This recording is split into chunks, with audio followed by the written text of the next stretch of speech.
ये वीडियो उन लोगों के लिए है जो मार्केट में बिल्कुल नए हैं।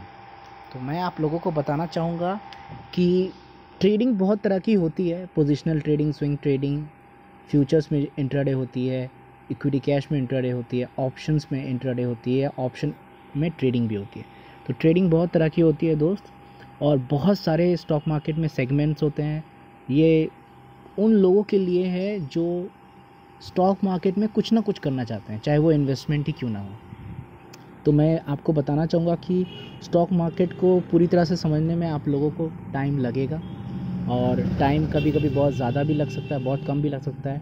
और अगर आपको ऐसा लगता है कि 50% या 60% आप पैसे कमा लोगे पहले ही महीने में या कुछ थोड़ा बहुत सीख के, तो ये बहुत गलत ये है। और अगर आपको लगता है कि आप बहुत जल्द अमीर बन जाओगे इसे करके, तो ये हो सकता है, ये हो सकता है अगर आप मेहनत करो तो। अगर आप मेहनत करो तो हो सकता है कि 2 साल में आप अच्छे खासे पैसे कमाने लगो। तो पहले मैं बता दूं कि स्टॉक मार्केट में होता क्या है।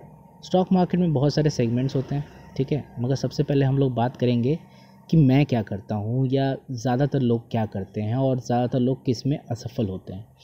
देखिए, सबसे मुश्किल जो स्टॉक मार्केट में होता है वो होता है इंट्राडे। इंट्राडे इसलिए मुश्किल होता है क्योंकि ये 9:15 से 3:30 बजे के बीच में होता है, और उसी वक्त आपको ये करना पड़ता है उसी दौरान। तो आपको सारा टाइम बिज़ी रखता है इंट्राडे, ठीक है। तो पोजिशनल आप करते हो तो आप वीक में देखो, डे में देखो, या कभी भी देख सकते हो अपने पोजीशंस। बट इंट्राडे अगर आप करते हो तो आपको उसी दिन वो ट्रेड लेना पड़ता है और वो ट्रेड बेचना पड़ता है, वो ट्रेड में एंट्री करना पड़ता है, वो ट्रेड में एग्जिट करना पड़ता है। तो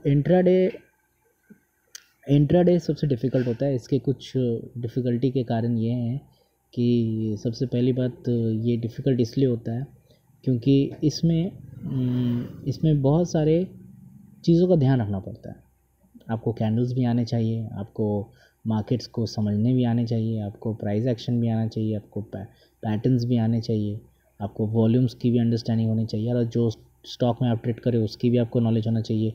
और प्लस 1-2 साल का एक्सपीरियंस ज़रूर होना चाहिए सिर्फ मार्केट वॉच का एक अलग एक्सपीरियंस होता है। जब जैसे जैसे आप मार्केट देखते रहते हो, एनालिसिस करते रहते हो, वक्त के साथ साथ आपकी खुद की कुछ मेमोरीज़ में कुछ थिंकिंग बनने लगती है, आपके खुद के थ्योरीज आने लगते हैं, चाहे वो कितनी भी सही या गलत क्यों ना हो, पर थ्योरीज ज़रूर आने लगती है। तो इंट्राडे उस तरह का है। अब कुछ लोग कहेंगे कि इंट्राडे सबसे पॉपुलर ट्रेडिंग सिस्टम है, ठीक है। ऐसे पोजिशनल भी काफ़ी ट्रेडिंग है, मगर उसके लिए बहुत कैपिटल लग गया। इंट्राडे कोई भी कर सकता है, ठीक है।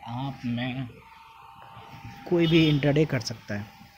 तो इंट्राडे इसीलिए बहुत इम्पॉर्टेंट होता है। अब बात करते हैं इंट्राडे मेरी स्ट्रैटेजी की। देखिए, बिगिनर्स को मैं एक ही सजेशन दूंगा कि वो सबसे पहले कोई भी स्टॉक को चूज़ करें। स्टॉक को चूज़ करने का मतलब कोई इंडेक्स चूज़ करें। इंडेक्स चूज़ करें मतलब ऑटोमोबाइल सेक्टर अगर जाना है तो ऑटोमोबाइल, निफ्टी 50 का देखना है निफ्टी 50, फिनेंशियल में जाना है तो फिनेंशियल, ठीक है। फिर अगर आईटी सेक्टर्स में जाना है तो निफ्टी आईटी। तो आप जब तक सेक्टर चूज़ नहीं करोगे, क्योंकि ऐसा हो नहीं सकता कि आप सब सेक्टर में अच्छे रहो और हर रोज़ नए नए स्टॉक्स में ट्रेड करना, it's a very risky thing to do.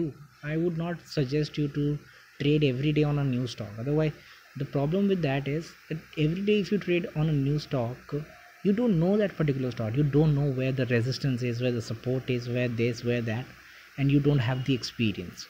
So understand the stock first. तो आप प्लीज़ पहले वॉच लिस्ट में कोई भी स्टॉक, मगर इंडेक्स को ध्यान में रखते हुए, आप इंडेक्स कभी ना छोड़ें। निफ्टी 50, बैंक निफ्टी, ये सब देखते रहें। ये मार्केट का ओवरऑल इंडिकेशन दिखाता है, इससे पता चलेगा मार्केट कहाँ है, कैसे है, क्यों है। तो ये सब आप देखते रहें। तो इंडेक्स मैं कहूँगा आप पहले अपना सेक्टर चूज़ करें। चूज़ करने के बाद उसको गौर से देखें। जैसे देखिए, अगर आप देख सकते हैं इसमें तो ये है निफ्टी 50, ये है निफ्टी बैंक, ये है बैंक निफ्टी, और ये कुछ मैंने स्टॉक्स लगाए हैं जब मुझे पता चलता है कि मूव होती है कि नहीं। मैं सिर्फ ट्रेड करता हूँ इन 5 बैंक में, HDFC, axis, ICICI, SBI and Indus और कोटक। ये सब मैंने रखे हैं ये जानने के लिए कि बैंक निफ्टी के वॉल्यूम्स में, मैंने कॉन्स्टिट्यूएंट्स में क्या असर डाल रहा है ये सब बैंक, क्योंकि ये सब बैंक निफ्टी के कॉन्स्टिट्यूएंट्स है। मगर मैं ट्रेड करता हूँ सिर्फ ये 5 बैंक में। सबसे ज़्यादा ट्रेड करता हूँ HDFC और एक्सिस में, तो आप समझें पहले इन चीज़ों को। मैं इन सब स्टॉक्स के अलावा और कहीं ट्रेड नहीं करता।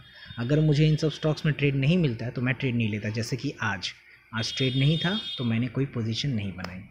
तो आप समझें कि आप कैसे इसे ट्रेड कर सकते हैं। ये है मेरा ट्रेडिंग। मैं पिछले 2 साल से मार्केट में बहुत नया हूँ, अभी भी सीख रहा हूँ दोस्त, मगर मैं चाहता हूँ कि जो मुझे पता है थोड़ा बहुत हेल्प अगर मैं लोगों को कर सकूँ। तो ये मेरा पहला वीडियो था। आशा करता हूँ कि आप लोगों को छोटी सी ये जो जानकारी मैंने दी है अच्छी लगी होगी। अगर अच्छी लगी होगी तो और वीडियो की डिमांड करें और मुझे बताएं कि मुझे और क्या क्या वीडियो बनाने चाहिए।